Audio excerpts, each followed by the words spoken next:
Wednesday marks the 12th anniversary of the 9/11 terrorist attacks.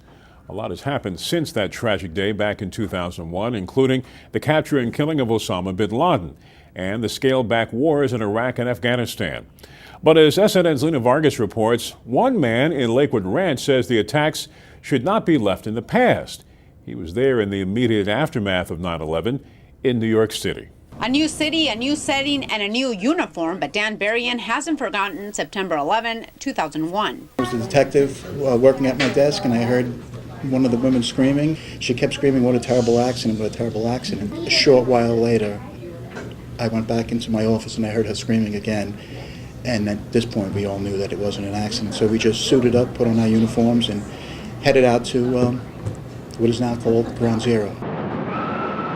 And it only got worse as he and another first responder drove into the aftermath and danger. You know, to this day, I always question myself, if I was driving, besides being the passenger, would I have turned around? I've never felt fear like that. I wanted to crawl underneath the dashboard. Dan Berrien doesn't want us to forget either, which is why he agreed to do this interview. I do it now, completely humble, to remind people of what happened that day. And he's not just sharing his story with us, he also urges other people to remember in motivational speeches throughout the Suncoast.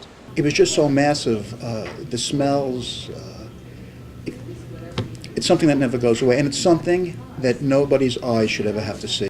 Just as he realized this was no accident at Booker Elementary in Sarasota, the president was being informed in front of rolling cameras. It's kind of like a full circle for me. It's very strange that the president was here and now I'm here. But his connection to the Suncoast is even deeper than that. He remembers a gift from Sarasota middle school students while working at Ground Zero.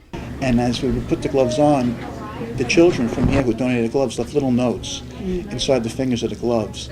So, like, I always feel that attachment to him. And those were the things that inspired you to go on every day. He hopes to also inspire to go on, but to never forget the Americans who died here that day and the first responders who died later or still suffer health problems as a result. Lena Vargas, SNN Local News.